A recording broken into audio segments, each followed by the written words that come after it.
हाय, मैं हूं अपूर्व शेठ और मैं स्वागत करता हूं आपका इस बहुत ही स्पेशल कॉन्वर्सेशन पे जहां हम जुड़ रहे हैं एथर इंडस्ट्रीज के मैनेजमेंट के साथ। एथर इंडस्ट्रीज का पब्लिक इशू खुल चुका है और 26 मई को ये पब्लिक इशू बंद होगा। तो कंपनी की मैनेजमेंट से बात करने के लिए हमारे साथ जुड़ रहे हैं डॉक्टर अमन देसाई जी, जो कि होल टाइम डायरेक्टर है, और फैज नागरिया जी, जो कि सीएफओ है। So gentleman, welcome to our show. अपना कीमती समय निकालकर हमसे बात करने के लिए धन्यवाद। Thank you Apurva, thank you हमको यहाँ बुलाने के लिए एंड आपके ऑडियंस को प्रेजेंट करने की अपॉर्चुनिटी देने के लिए much appreciated. Thanks a lot for your time. So मेरी टीम से बातचीत करने के लिए जुड़ रही है उर्मी शाह, जो कि फार्मा और स्पेशलिटी केमिकल सेक्टर ट्रैक करती है। और इससे पहले कि हम अमन जी और फैज जी से बात करें, मैं आपको आईपीओ की डिटेल्स बता दूं। सो प्राइस बैंड है आईपीओ का 610 रुपए से 642 रुपए पर equity share.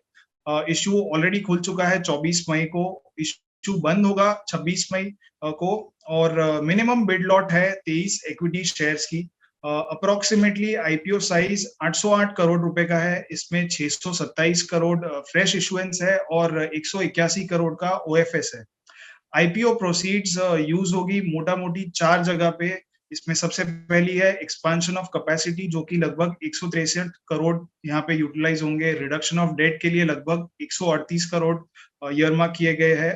Working capital requirements के लिए 165 करोड़ है और बाकी की जो अमाउंट है वो जनरल कॉर्पोरेट पर्पस के लिए है। तो अब हम अपने सवाल जवाब से शुरू करते हैं और जानते हैं कि कैसे एथर इंडस्ट्रीज ग्रो कर रही है और what opportunities does it have for you as an investor। तो एथर इंडस्ट्रीज एक सूरत बेस्ड स्पेशलिटी केमिकल्स कंपनी है। एथर इंडस्ट्रीज के प्रमोटर्स 2013 में कंपनी फॉर्म करने से पहले अनुपम रसायन के फाउंडर और प्रमोटर्स रह चुके हैं।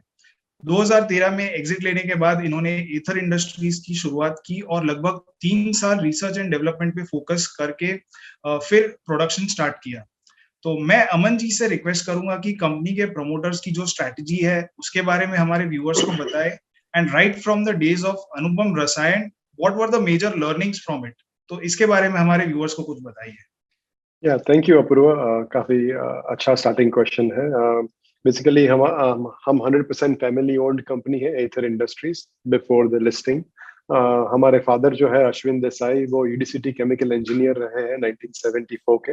1976 में उन्होंने एक अनुपम रसायन को फाउंडिंग किया उन्होंने, और 2-3 साल बाद में उनके कमर्शियल पार्टनर आए, साथ में जुड़े। 50% पार्टनरशिप थी।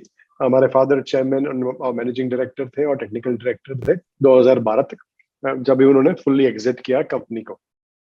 तो वो टाइम पे मैं अमेरिका में था, यूएसए में था। मैंने मेरा बीटेक हुआ है यूडीसीटी से। मेरा पीएचडी है ऑर्गेनिक केमिस्ट्री में मिशिगन स्टेट यूनिवर्सिटी से, यूएस से। मैं उसके मेरे पीएचडी के बाद में मैं डाउ केमिकल कंपनी में 3 साल जॉब किया है, जो कि दुनिया की सेकंड बिगेस्ट केमिकल कंपनी है। उनके कोर आर&डी हेडक्वार्टर्स में, सेंट्रल आर&डी में, यूएसए में 3 साल में एज अ ग्रुप लीडर। मेरे अप्रोक्सीमेटली 30 पब्लिकेशंस है और 4 वर्ल्ड वाइड पैटेंट्स है। तो जब उन्होंने अनुपम एग्जिट किया तब मैं डिसाइड किया कि मैं 8 साल अमेरिका में रहने के बाद I will return back to India. मेरे भाई है जो कमर्शियल डायरेक्टर है, और वो उन्होंने 12 साल अनुपम रसायन में काम किया है as a director of accounts, finance, procurement systems में, और he is a commercial director at Ather also. और हमारी मदर है who also has 35 years of experience, बहुत एक्टिवली इन्वॉल्व है, and she was a director of accounts and finance Anupam Rasayan में और अभी एथर में। एंड सो ये फैमिली की स्टार्टेड कंपनी है 2013 में। हमने डिसाइड किया कि हम कोर कॉम्पिटेंसीज पे फोकस करेंगे, केमिस्ट्री और टेक्नोलॉजी की, जो कॉम्प्लेक्स है, यूनिक है, और इंडिया में बहुत कम लोग प्रैक्टिस करते हैं। और उसमें से हम प्रोडक्ट्स बनाएंगे जो इंडिया में हम पहली बार बनाते हैं। हमारे सब प्रोडक्ट्स में इंडिया में कोई कंपटीशन नहीं है। मोस्ट ऑफ आवर प्रोडक्ट्स में इंडिया में कोई कंपटीशन नहीं, हम पहली बार बनाते हैं। नॉट बिकॉज किसी और ने ट्राई नहीं किया है, हमको मालूम है हमारे प्रोडक्ट्स को more than 10 industries have tried to make it and they have failed. ये बहुत कॉम्प्लेक्स प्रोडक्ट्स है जो हमने, आपने जैसे बोला, हमने पहले 3 से 4 साल सिर्फ आर&डी किया, और मैन्युफैक्चरिंग हमने एक्चुअली 2017 में ही चालू किया। तो हम एक्चुअली, हमारी स्टोरी 5 साल पुरानी ही है मैन्युफैक्चरिंग की। तो आपने जो ग्रोथ देखा है वो 5 साल में ही हुआ है। तो ये थी शुरुआत कंपनी की, और आगे I am sure questions answers में ज्यादा बात करेंगे। Sure. So at Samco Securities, we do everything keeping our viewers and investors in mind. So now my question to you from an investor's perspective is, why should someone invest in Aether Industries? So what makes Aether Industries special and different from all the other specialty chemical companies? तो जैसे कि आपने बताया already, but इसके अलावा और क्या चीज है जो कि एथर को खास बनाती है? मैं उसके बारे में तो I think 2 घंटे तक बात कर सकता हूँ, but I'll try and summarize a few key points in 10 sentences or so. हमारे प्रोडक्ट सब इंडिया में फर्स्ट टाइम है. हमारे 8 प्रोडक्ट हमने हाईलाइट किए आरएचपी में, उसमें हम 4 में हम दुनिया में सबसे बड़े मैन्युफैक्चरर हैं, और वो 8 में से 7 में हम इंडिया में अकेले हैं जो उसको बनाते हैं. सिग्निफिकेंट प्रोडक्ट्स है ये सब. हमारा रिच इंफ्रास्ट्रक्चर है R&D में, पायलट प्लांट में और प्रोडक्शन में. हमारे 2 नए प्रोडक्शन फैसिलिटीज अभी बन रहे हैं. 2 ग्रीनफील्ड मैन्युफैक्चरिंग साइट्स हम खड़ी कर रहे हैं. एक जो ऑलमोस्ट कंप्लीट सिविल कंस्ट्रक्शन में है और by the end of this year live होगी, और एक hopefully by the end of next year हम लाइव करेंगे. तो 2 नए ग्रीनफील्ड मैन्युफैक्चरिंग साइट्स आ रहे हैं. हमारा R&D इंफ्रास्ट्रक्चर जो था, जो हमारे सब प्रोजेक्ट्स R&D में से पैदा होते हैं.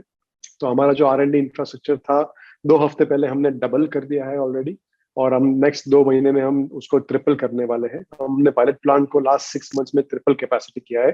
तो जो इंफ्रास्ट्रक्चर प्लेटफॉर्म्स है R&D, पायलट प्लांट और प्रोडक्शन, हम उसमें एग्रेसिवली एक्सपांड कर रहे हैं.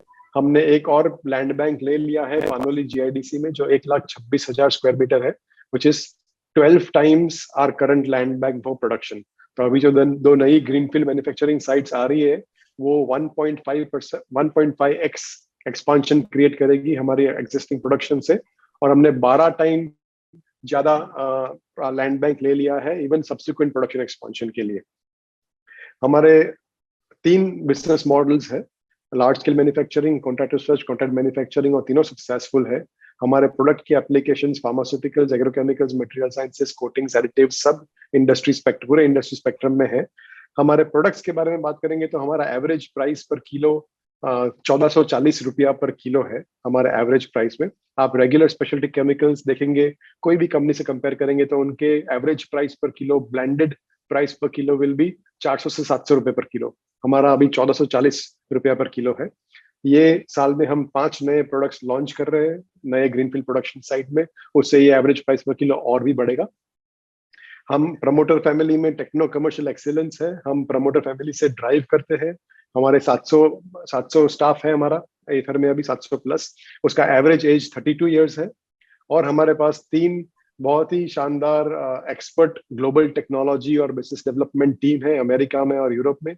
Doctor Jim Ringer, doctor Norbert Flugan और मिस्टर रेमंड रोज, जिन्होंने मोर देन 30 साल top most techno commercial position पे निकाले हैं. Through multinational giants like Dow Chemical, Altana और कॉर्टिवा एग्रीसाइंस में उन्होंने निकाले हैं मोर देन 30 इयर्स, और वो हमारे साथ जुड़े हुए हैं.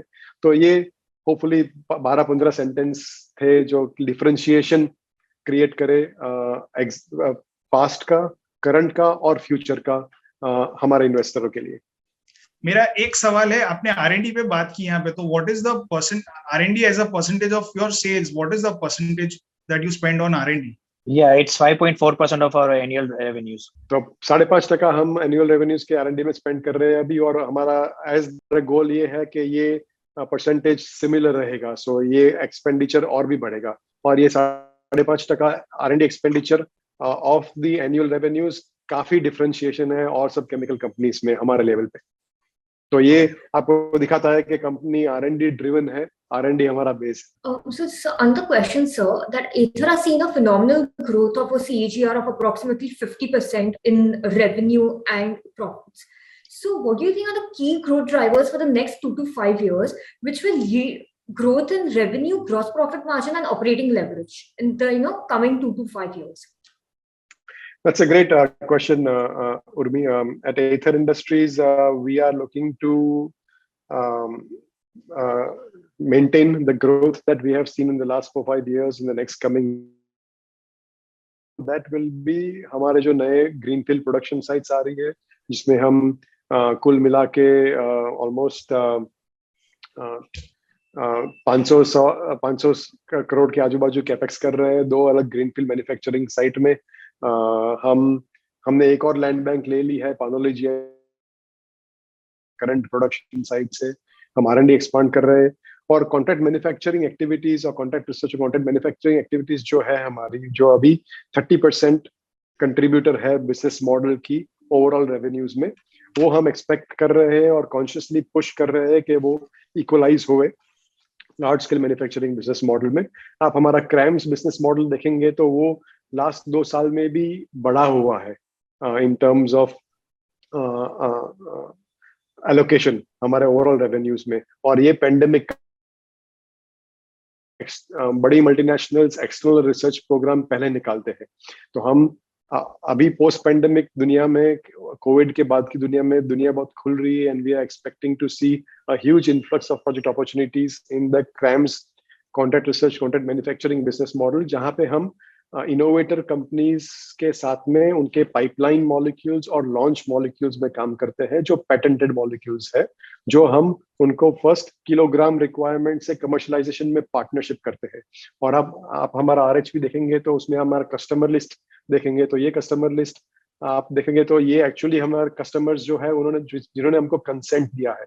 सो that is a significant differentiation as compare to any other speciality chemical. हमारे पास हमारे क्लाइंट लिस्ट में Saudi Aramco, oil and gas, Milliken जो सबसे बिगेस्ट टेक्सटाइल कंपनी है US में वो है, पोलारॉइड इंस्टेंट फोटोग्राफी की सबसे बड़ी कंपनी है दुनिया में, DV's, doctor Reddy's, Lupin, Adama जो इजराइल की सबसे बड़ी दुनिया की सबसे बड़ी जेनेरिक एग्रोकेमिकल मैन्युफैक्चरर इजराइल में। तो ये सब हमारे क्लाइंट्स है pharma, agro, material science, oil and gas और एडिटिव्स में along across the industry spectrum, who are the topmost innovators in their respective areas, who are true multinationals। और हम इनके साथ इनके रिसर्च प्लेटफॉर्म्स और टेक्नोलॉजी प्लेटफॉर्म्स और पाइपलाइन और लॉन्च मॉलिक्यूल्स में पार्टनरशिप कर रहे हैं, तो वो काफी डिफरेंशिएशन है और ये काफी ग्रोथ ड्राइवर रहेगा for the future. Okay, so then are you looking for various inorganic, organic growth avenues that you're targeting in the coming years for growth? Yes, so that's a great question also, Urmi। हमने हमारे expansion के बारे में बात की already. 2 नई production site आ रही है, एक और प्रोडक्शन साइट ले ली है जो 12 गुनी बड़ी है, R&D डबल हो रहा है और अभी डबल हो गया है, अभी ट्रिपल होगा, पायलट प्लांट ऑलरेडी ट्रिपल हो गया है। सो ये सब हमारे ऑर्गेनिक ग्रोथ है। हमारे पास बिजनेस डेवलपमेंट टीम है अभी USA और यूरोप में, doctor Jim Ringer, doctor Norbert Plugan और मिस्टर रे रोच। तो उनके साथ हम यूरोप और US में स्ट्रेटेजिक एक्विजिशंस की ऑलरेडी वेरी प्रिलिमिनरी डिस्कशंस हो रही है कि हम स्मॉल बिजनेसेस खरीदे, वहाँ पे जो R&D फोकस्ड हो, जो केमिस्ट्री टेक्नोलॉजी फोकस्ड हो, जो नए एरियाज में हो, जो हमारे ओवरऑल अम्ब्रेला से अलाइन करती हुई, जहाँ पे हम R&D और रीजनेबल स्केल अप वहाँ पे करें और फिर प्रोडक्शन इंडिया में लावे। तो वैसी बातें ऑलरेडी इनिशियल स्टेजेस पे चल रही है और वो इनऑर्गेनिक ग्रोथ का फोकस रहेगा।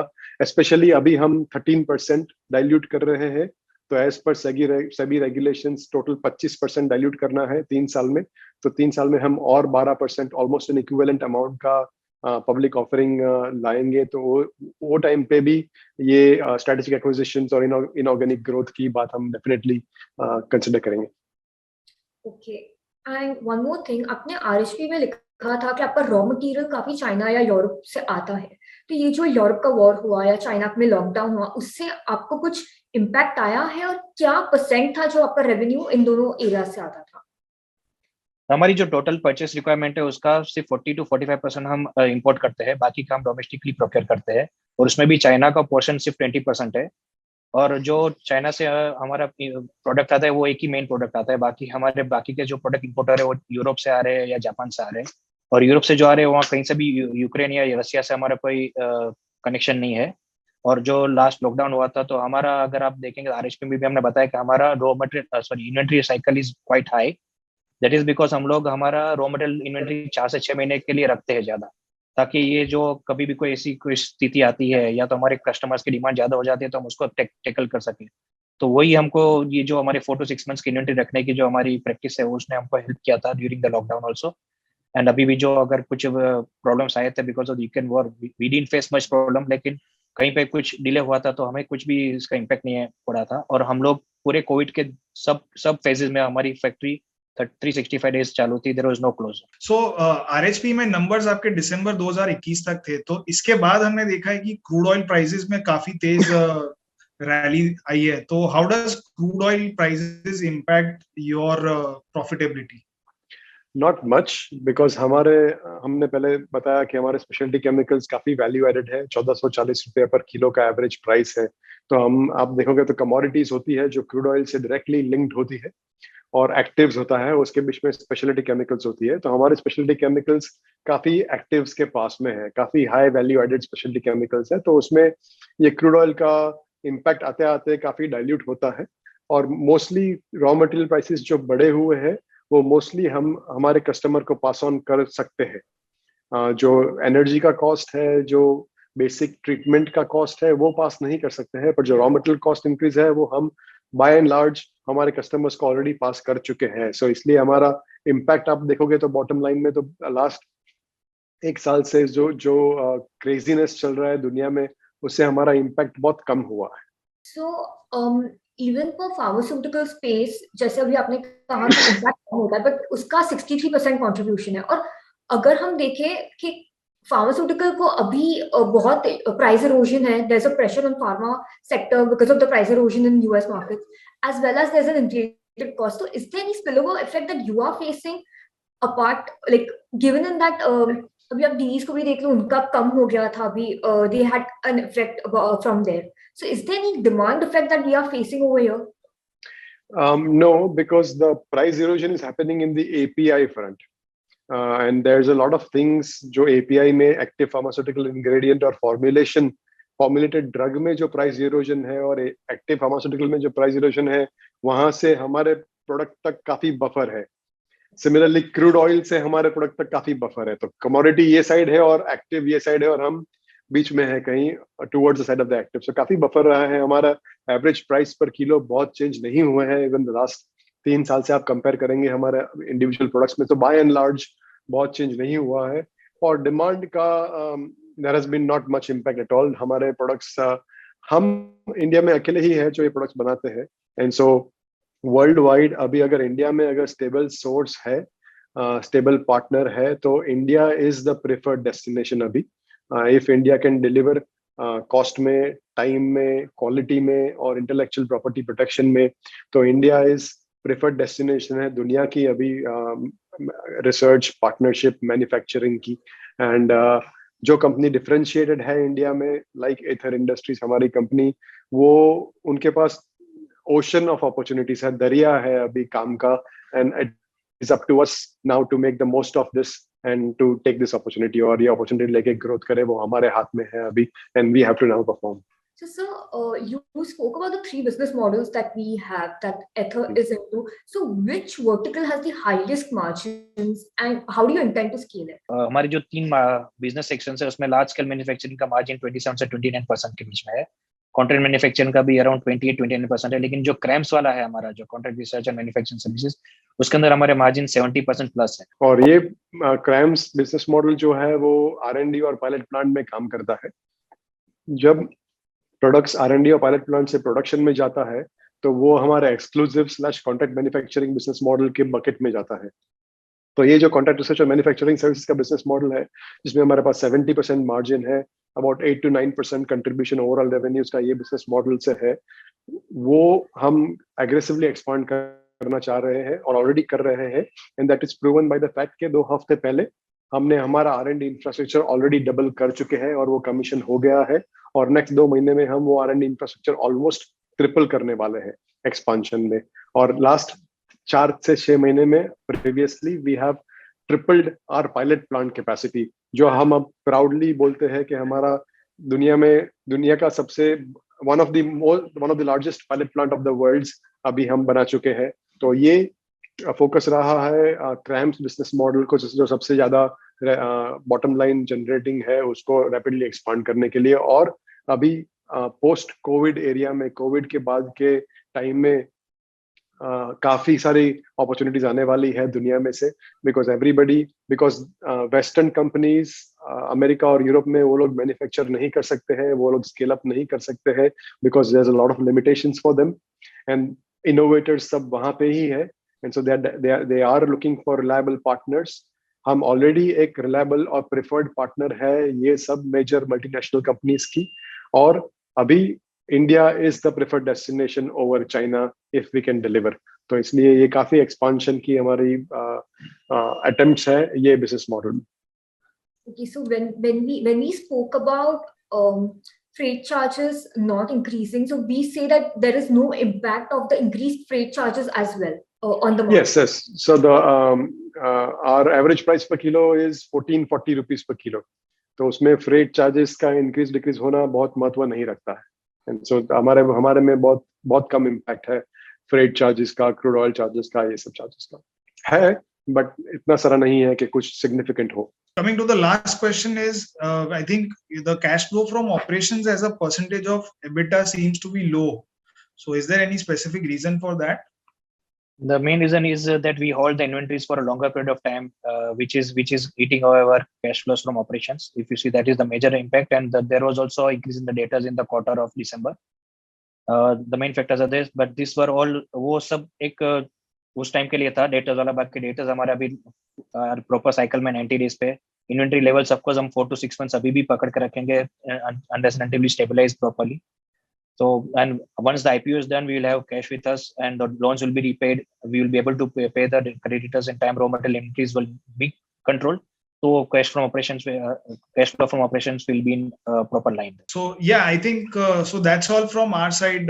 We have no further questions, and we would like to thank both of you to join us and share your thoughts and views about the company and the IPO. We wish you all the best in your IPO as well as your future endeavors. Thank you so much for inviting us. Apurva, Urmi, thank you very much for inviting our company Aether Industries. It is our pleasure और काफी खुशी हुई बात करके, and I thank your audience also for that time. Thank you. The pleasure is all ours. Thank you.